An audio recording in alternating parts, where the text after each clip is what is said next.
Tollywood young beauty కీరా అద్వానీ గురించి ప్రత్యేకంగా చెప్పాల్సిన పని లేదు. ఓవైపు సినిమాలతో బిజీగా ఉంటూనే మరోవైపు సోషల్ మీడియాలో ఫుల్ యాక్టివ్గా ఉంటుంది ఈ అందాల తార. అంతేకాదు ఆమె తనకు సంబంధించిన లేటెస్ట్ ఫోటోషూట్స్తో పాటు వ్యక్తిగత విషయాలను అభిమానులతో పంచుకుంటూ ఉంటారన్న సంగతి తెలిసిందే. ఈ క్రమంలోనే ఓ న్యూస్ సామాజిక మాధ్యమాల్లో వైరల్గా మారింది.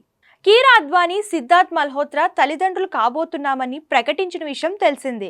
కాగా ఇటీవల ఓ ఇంటర్వ్యూలో పాల్గొన్న కీరా అద్వానీ ఇంట్రెస్టింగ్ కామెంట్స్ చేసింది. తనకు హెల్దీ ట్విన్స్ పుట్టాలని ఉందన్న ఈ ముద్దుగుమ్మ, అది కూడా ఒక అమ్మాయి ఒక అబ్బాయి పుట్టాలని ఆశగా ఉందని చెప్పుకొచ్చింది. ప్రస్తుతం ఈ బ్యూటీ చేసిన కామెంట్స్ నెట్టింట వైరల్ అవుతున్నాయి. దీంతో కీరాకు ట్విన్సే పుడతారని నెటిజన్స్ కామెంట్స్ చేస్తున్నారు. అయితే భరత్ అనే నేను సినిమాతో తెలుగు ఇండస్ట్రీలో అడుగుపెట్టిన ఈ అందాల తార ఫస్ట్ మూవీతోనే మంచి గుర్తింపు సంపాదించుకుంది. ఆ తరువాత వినయ్ విధేయరామ్, గేమ్ చేంజర్ వంటి సినిమాల్లో నటించారు.